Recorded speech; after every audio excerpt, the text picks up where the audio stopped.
Salut à tous, bienvenue sur ma chaîne, bienvenue pour cette nouvelle vidéo donc où on va développer un petit peu la NBA et 4 équipes supplémentaires au niveau de la conférence Est, à savoir les Pistons, les Hornets, les Knicks et les Pacers. Ça, toujours avec mes petites listes parce que bon, il y a tellement de choses à retenir que là-dedans il n'y a pas assez de place. Il y a trop de conneries dedans encore et j'arrive pas à faire de la place pour avoir les choses sérieuses dedans. Bref, alors. Déjà je voulais remercier tout particulièrement les abonnés qui se sont, les personnes qui se sont abonnées à ma chaîne lors de ces dernières semaines, les petits commentaires de soutien, merci à vous, ça fait extrêmement plaisir, ça me motive d'autant plus pour continuer cette chaîne. On arrive tout doucement à la vingtaine, donc moi je me dis c'est bien, on commence doucement, on se forme une petite communauté sympa, n'hésitez pas à lâcher des commentaires dans les vidéos si vous avez des questions à poser, si vous voulez que je fasse des présentations sur tel ou tel joueur, expliquer un petit peu l'histoire de tel et tel joueur, le parcours de tel et tel joueur, etc. etc. N'hésitez pas, mettez le commentaire sous la vidéo, il n'y a pas de problème, je veillerai à y répondre avec vraiment grand plaisir. Donc là on va tout de suite partir sur les Pistons à Détroit, donc dans le Michigan, pour développer cette équipe suivante au niveau de la conférence Est. Donc, pour résumer en un mot, en une phrase, plutôt les Pistons de cette année, c'est un nouveau moteur pour les Pistons, tout simplement, avec bien évidemment le transfert très très malin du nouveau coach Dwayne Casey, qui, je vous rappelle, a été élu coach de l'année dernière avec les Raptors, qui malheureusement se sont fait un petit peu éliminer prématurément au niveau des playoffs. Donc le GM de Toronto a préféré se séparer de ce coach quand même très très très compétent. Et du coup, au bénéfice des Pistons, donc ils l'ont recruté. Ensuite, nouveau GM aussi du côté des Pistons avec Ed Stefanski.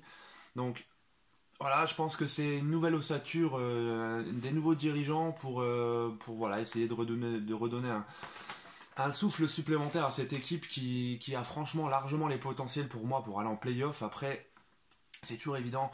Je dis toujours que dans une équipe, il faut vraiment un big three pour pouvoir passer ce cap de qualification en playoff. Donc après, voilà, on n'y est pas loin du côté des Pistons, mais il manque quand même ce troisième joueur qui peut faire la différence. Et malheureusement, je pense qu'à l'heure actuelle, ils ne l'ont pas encore.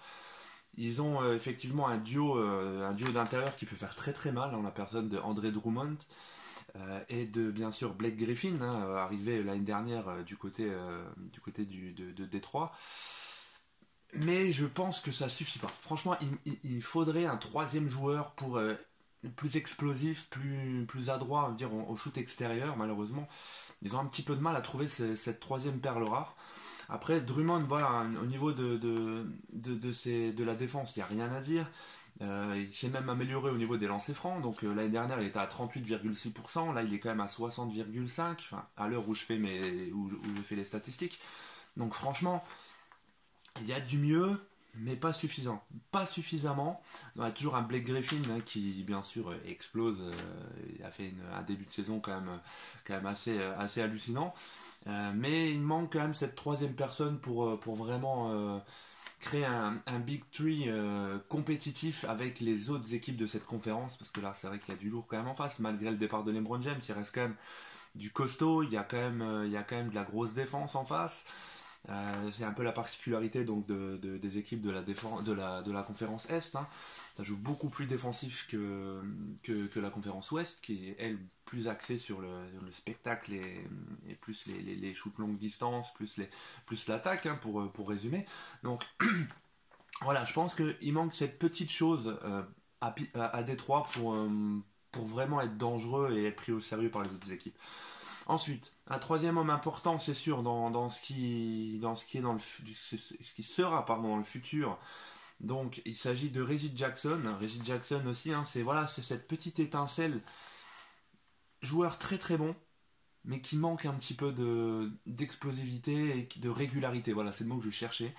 Donc voilà, Reggie Jackson peut peut-être mieux faire ou être transférable ou transféré avec, je sais pas, faire un échange avec un autre joueur, je sais pas. Mais en tout cas, voilà, il y a cette petite option Reggie Jackson qui est à prendre en compte quand même, mais peut quand même, je pense, mieux faire pour essayer de créer cette ossature de Big Tree très très, je pense, nécessaire au club pour essayer d'atteindre l'objectif, bien sûr, les playoffs. Donc Donc voilà. Ensuite, donc là on va développer franchement le 5 majeur de cette équipe de Détroit, à savoir donc Reggie Jackson en meneur de jeu, Reggie Bullock en arrière, Stanley Johnson en ailier, Blake Griffin en ailier fort et André Drummond en pivot. Et le 6e homme, il s'agit de Glenn Robinson 3 qui vient des Indiana Pacers. Voilà. Donc, et pour mon pronostic pour cette équipe, j'hésite. J'aimerais bien les voir en playoff, clairement, parce que c'est une équipe que j'aime bien. Mais je pense qu'ils vont échouer aux portes. Vraiment à la 9e place, moi je les mets 9e. Donc voilà, après, voilà, ça n'engage que moi.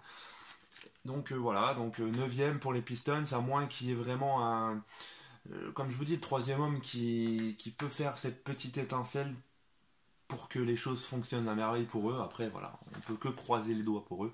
Donc bonne chance aux Pistons pour cette saison et on en reparlera à la fin des 82 matchs de saison régulière pour voir si ils ont réussi à déjouer un petit peu mes pronostics. Voilà. Ensuite, les Charlotte Hornets, l'équipe de Michael Jordan, avec bien évidemment le transfert vedette pour tous les fans de Tony Parker.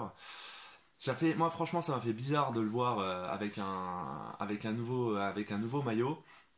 Il a quand même passé énormément de temps au niveau de San Antonio, donc le fait de le voir avec un maillot de Charlotte, ça fait un petit... Ça fait bizarre quand même, ça fait bizarre. Après voilà, c'est très bien pour lui, de toute façon la boucle sera bouclée à la fin de sa carrière, c'est le club de son idole, Michael Jordan, il rejoint un autre français, donc franchement, son collègue, pardon. Donc franchement, voilà, je pense que pour lui, c'était la meilleure décision à prendre. Il l'a dit hein, dans la presse, ça a été mûrement réfléchi. Donc voilà, je pense que c'est très bien ce qu'il a fait. Après, il rejoint l'ancien coach assistant donc de Popovich aux Spurs, qui est maintenant leader coach du côté de Charlotte. Donc voilà, il n'est pas parti en terrain inconnu. Il travaille toujours avec Nicolas Batum hein, qui connaît très très bien. Il a son coach qui connaît très bien. Donc voilà. Et en plus, il est dans la franchise de son joueur préféré. Donc voilà, que demander de plus pour notre cher Tony Parker. On va lui souhaiter plein de réussite. Hein, et puis bon, bah, comme à l'heure où je fais cette vidéo, là, il y a déjà eu pas mal de matchs de jouer. Et puis on voit qu'il lui reste de beaux jours devant lui. Pardon. Donc avec quelques perfs quand même assez intéressantes qu'il nous a proposé là lors de ces derniers matchs. Donc franchement, je suis content pour lui. Les fans de la franchise peuvent se réjouir d'avoir un meneur de cette qualité dans leur rang. Donc franchement, voilà, bien joué à lui, bonne chance à lui pour cette peut-être dernière saison NBA. Donc voilà, c'est une petite parenthèse que je voulais faire pour Tony Parker. Ensuite, Mitch Kupchak a pris donc les commandes de la franchise de Michael Jordan, donc en général manager. Ensuite voilà, James Borrego donc en coach, ancien disciple de Greg Popovich donc au niveau de San Antonio. Donc ça fait beaucoup de une ossature aussi de leadership qui a été changée pour en espérant que la mayonnaise prenne tout simplement pour essayer de revoir les Charlotte en playoff. Pourquoi pas, j'y crois pas trop cette année, mais à voir, hein. On sait, des fois les pronostics ne veulent rien dire, mais bon là je pense quand même que Charlotte sont un petit peu inférieurs par rapport à certaines grosses cylindrées de l'Est, mais à voir, peut-être qu'ils peuvent déjouer les pronostics des bookmakers, on verra bien. Donc il y a évidemment eu le départ de Dwight Howard, hein, donc ça risque de faire mal, double de moyenne la saison dernière, donc avec Charlotte, qui a préféré rejoindre les rangs de Washington, avec bien sûr John Wall et Bradley Beal, donc on va voir si la mayonnaise prend, ça peut former un big three là-bas et ça peut être intéressant, on verra bien. Donc il y a évidemment en plus le meneur de qualité Kemba Walker, alors lui on ne le présente plus, c'est peut-être le joueur le plus sous-estimé de la ligue, avec des perfs à chaque match complètement hallucinantes. Et j'ai pas les perfs là sous les yeux, mais il faudra qu'on fasse peut-être une petite vidéo exprès sur les meilleurs meneurs de la ligue, ça peut être sympa, peut-être une prochaine vidéo, on verra bien. Ensuite, moyenne de temps de jeu pour Tony Parker, environ 15 minutes, donc voilà, c'est plutôt correct. Donc forcément, ses ambitions vont être revues à la baisse. Ça, c'était avant ce début de saison, parce que franchement, les ambitions de Tony Parker, elles n'ont absolument pas été revues à la baisse, vu les dernières stats qu'il nous a plantées là, lors des derniers matchs. Ensuite, donc, dernière année de contrat pour Kemba Walker, justement, j'en en parlais tout à l'heure. Dernière année de contrat, donc ça va être compliqué de le garder peut-être dans cette franchise. Donc là, ça va vraiment être une année clé pour les Charlotte Hornets. Essayer de garder Kemba dans ses rangs. Ça, je pense que ça va être l'objectif numéro 1 à la fin de la saison. Donc on va voir s'ils arrivent à garder ce meneur de qualité dans leur rang. On verra bien ce qui se passera à la fin de l'année. Après, Kemba Walker affirme vouloir rester donc à Charlotte, mais en même temps, il est quand même assez souvent annoncé du côté des New York Knicks. Donc après, voilà, Kemba Walker et les Knicks, c'est vraiment une histoire de cœur apparemment. Donc on va voir, et on reste un petit peu sur notre faim, suspense est là, donc on sait pas trop ce qui va se passer, donc ça peut être intéressant. Moi je préférerais le voir. Après New York, j'aime bien aussi. En fait, j'aime toutes les équipes. Moi, voilà, dans chaque équipe, il y a vraiment des joueurs de qualité. Mais c'est vrai que bon, Kemba à Charlotte, c'est comme un peu Tony Parker à San Antonio, donc on a envie de le voir rester. Surtout les fans de la franchise. Donc après un Kemba à New York, ça peut être sympa quand même aussi. Hein. Mais bon, on verra bien ce que la fin de l'année nous réserve avec comment dire, un quota de surprise, je pense. À mon avis, on est loin de s'imaginer de tout ce qui peut se passer parce qu'il y a pas mal de gros joueurs, une centaine de joueurs qui peuvent bouger à la fin de l'année. Donc on va voir ce que la NBA nous réserve en tout cas. Hein. Ensuite, point faible, donc gros manque pour les Charlotte Hornets au niveau du poste intérieur. Hein. Il n'y a pas vraiment de pivot costaud aussi, mais il n'y a pas vraiment de pivot de grosse qualité au niveau défensif, au niveau intérieur. Donc je pense que si les Hornets gardent Walker à la fin de l'année, je pense que leur deuxième objectif sera de se renforcer au niveau de la raquette et au niveau de l'intérieur. Ça peut être, c'est très nécessaire. Enfin, je pense que c'est ultra nécessaire pour eux. Donc c'est pareil, on verra dans les semaines qui suivent ce que le nouveau GM, le nouveau entraîneur de cette franchise vont décider pour ça. En tout cas, on leur souhaite évidemment de réussir cette saison et une qualification en playoff tout simplement. Après, tout le monde ne veut pas aller en playoff, évidemment. Mais voilà, bonne chance à eux. Ensuite, le 5 majeur des Charlotte Hornets, donc en meneur de jeu Kemba Walker, en arrière Jeremy Lamb qui a fait un super match l'an dernier, il a mis le shoot de la gagne, parfait. Nicolas Batum en ailier, Marvin Williams en ailier fort et Cody Zeller en pivot, voilà. C'est vraiment le poste intérieur qui pose problème dans cette équipe de Charlotte. Et en sixième homme, évidemment, Tony Parker, qui est un sixième homme de choix qui peut peut-être jouer le trophée du meilleur sixième homme de l'année. J'aimerais bien, ça peut être sympa pour terminer sa carrière. Et enfin pour le pronostic pour cette franchise, moi je les mets à la 10e place, ouais, derrière les Pistons. Ouais, derrière les Pistons. Au 10e, ouais, clairement. Ensuite, comme mes lunettes, alors pour ceux qui me poseraient la question, les lunettes, c'est pas parce que je me prends pour Pascal Obispo, loin de là, c'est juste que j'ai un petit problème avec la lumière en ce moment, et du coup, ouais, c'est un moyen de me protéger contre le soleil qui est presque plus là déjà, donc voilà, on va faire vite pour terminer cette vidéo pour qu'on reste dans la lumière, voilà. Ensuite, troisième équipe, les New York Knicks, donc nouveau coach, David Fisdale, Porzingis blessé encore de longs mois, donc les Knicks attendent 2019 avec impatience. Ensuite, il y a eu Mario Hezonja et Noah Vonleh qui viennent renforcer l'effectif de New York. Donc, je pense deux joueurs assez sympas à faire venir. Enfin, ils ont vraiment tapé dans le mille, là, je pense, New York pour renforcer leur effectif. Des rookies prometteurs, avec Kevin Knox, Michel Robinson et Alonzo Trier, qui, je pense, peuvent à l'avenir faire très mal. Ensuite, beaucoup de joueurs ne possédant plus qu'une année de contrat, donc attention à bien gérer cette année 2018-2019. Il y a Kanter, Porzingis, Meudier. Voilà, 3 joueurs qui peuvent partir la saison prochaine, donc attention à bien gérer la masse salariale du côté de New York pour essayer de garder une ossature à peu près correcte. Après, il y a, voilà, c'est comme Détroit, ça va jouer sur quelques petits détails. Mais bon, il y a vraiment la blessure de Porzingis qui fait très mal à New York là depuis 1 an et demi là. Donc voilà, une fois que le cas Porzingis sera réglé, je pense que New York pourra voir un petit peu mieux vers l'avenir et se construire une équipe un peu plus solide. Malheureusement là Porzingis c'est un gros point noir dans cet effectif. Ensuite, objectif un playoff évidemment. Ça va être très compliqué avec la blessure de Porzingis, on vient d'en parler. Donc l'objectif numéro 2, donc, ça a été de se séparer de Joakim Noah qui revit du côté de Memphis, donc tant mieux pour lui, hein. On va pas blâmer les Français, au contraire, hein. On peut lui souhaiter que de la réussite pour sa fin de carrière. Donc voilà, l'objectif numéro 2 a été vraiment de se séparer de Joakim Noah avec son salaire mirobolant. Donc là voilà, je pense que les prochaines années à New York peuvent s'annoncer un petit peu plus sympa, un peu plus attractives en tout cas pour les fans. Ensuite, Frank Ntilikina, donc il fait forte impression, mais il va falloir montrer plus pour jouer un rôle décisif effectivement. Parce que on attend toujours un peu plus d'un jeune prometteur. Après, je pense qu'il faut lui laisser encore un petit peu de temps pour prouver ce qu'il a sous les sneakers. Après, il y a d'autres équipes qui s'intéressent à lui, donc voilà, j'ai pas peur pour la carrière de Franck. Maintenant, il va vraiment falloir qu'il donne encore un petit peu plus, qui persévère, mais je pense qu'il peut y arriver largement. Surtout qu'il a un peu de place à New York, hein. Bon, il y a quand même pas mal de meneurs de jeu aussi, mais je pense qu'il peut faire sa place tranquillement dans le 5 majeur.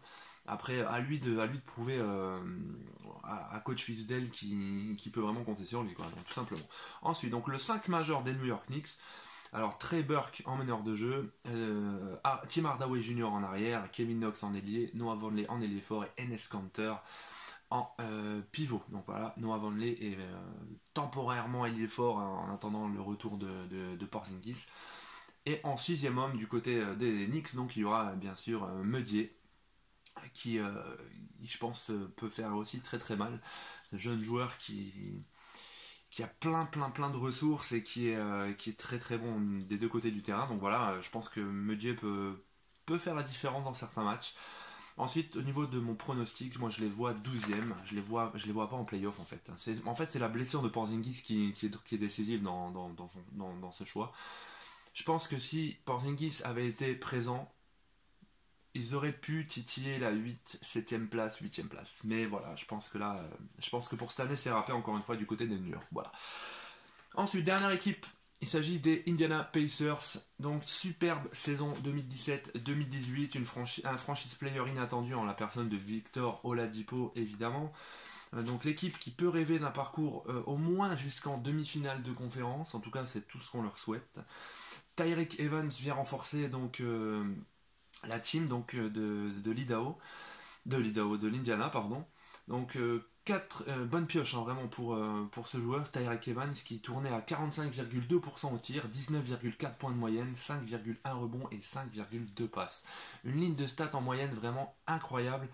Et couplé à Victor Oladipo, ça peut faire, je pense, un duo assez violent. Et je pense que si la mayonnaise elle le prend, là on peut avoir des surprises cette saison, clairement. Joueurs d'intérieur de qualité, donc O'Quinn, Miles Turner, Thaddeus Young et Demontas Sabonis. Donc franchement, des joueurs assez costauds et efficaces défensivement. Donc on le sait, hein, en NBA, si t'as une bonne défense, eh ben t'es tranquille, tu joues bien, quoi. Darren Collison était le plus efficace de toute la ligue l'an passé à 3 points, 46,8% de réussite, avec plus de 200 tentatives. Donc voilà, une équipe d'Indiana qui peut faire extrêmement mal et qui peut jouer les troubles faits, je pense, dans le top 3 cette année, on verra bien.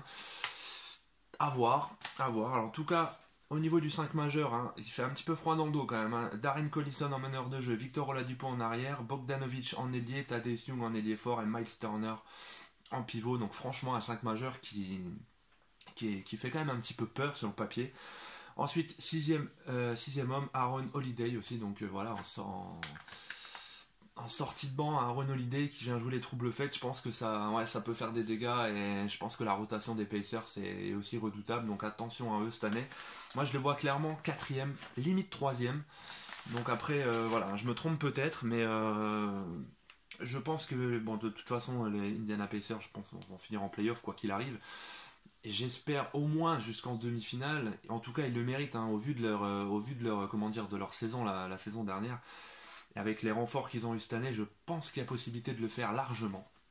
Donc voilà, écoutez, les 4 petites équipes de la conférence S supplémentaires ont été développées. J'espère que vous appréciez un petit peu ce format de vidéo. C'est pas très long, hein. Il y en a pour une vingtaine de minutes, 25 minutes. Et on va ensuite parler un petit peu de Luka Doncic, le phénomène européen hein, qui est tout droit arrivé du Real Madrid pour les Dallas Mavericks, qui nous fait franchement un début de saison incroyable. Incroyable. Il tourne à, je crois, c'est 17 ou 18 points de moyenne. C'est énorme pour un rookie, franchement. À Dallas, franchement, qui ont eu le nez fin, franchement, et qui ont tout gagné dans ce trade. Vous avez pu voir aussi la dernière confrontation entre LeBron James et Dwayne Wade, un petit, un petit moment symbolique et très émouvant avec l'échange de maillots à la fin du match, c'est très sympa. Et puis voilà, donc il y a pas mal de... James Harden aussi qui a battu LeBron James, au